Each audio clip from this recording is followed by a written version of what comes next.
Sa kasalukuyang kaganapan sa Shining Inheritance, ang mga pangunahing tauhan ay patuloy na nahaharap sa mga komplikadong emosyon at relasyon.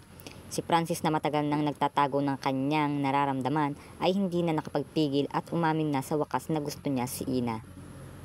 Sa eksenang ito, nagpakita sila ng mas malalim na koneksyon at nagiging malinaw na si Francis ay handang magpatuloy sa kanilang relasyon kahit pa may mga pagsubok sa kanilang paligid.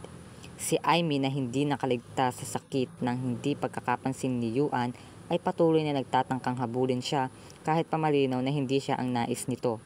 Nang malaman ni Amy na mas pinili ni Yuan si Ina, nag-umpisa siyang maging mapanibughuin at galit.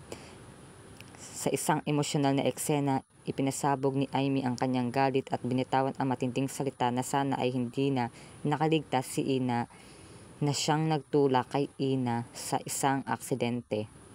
Ang galit na ito ay nagpapakita ng lalim ng sakit at selos na nararamdaman ni Amy, na tila hindi kayang tanggapin yung katotohanan na hindi siya ang pinili ni Yuan. Samantalang ang relasyon ni Francis at Ina ay umuusbong, si Yuan ay naghahanap sa sarili niyang mga nararamdaman.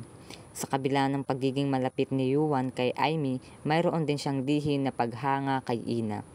Ngunit sa kabila ng kanyang nararamdaman, hindi pa niya kayang aminin ito kaya't nagiging magulo ang kanyang mga damdamin. Patuloy ang tensyon at mga hindi pagkakaintindihan sa pagitan ng mga tauhan. At tila ito ay lalala pa. Sa bawat hakbang ang mga karakter ay nahaharap sa mga pagsubok at magtutulak sa kanila sa mas matinding alitan at hindi pagkakasunduan.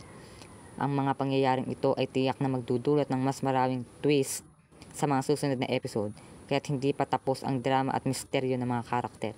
Ang mga intriga sa pagitan ni Francis, Ina, Amy at Yuan ay maghahatid ng patuloy na kasabikan para sa mga manunood.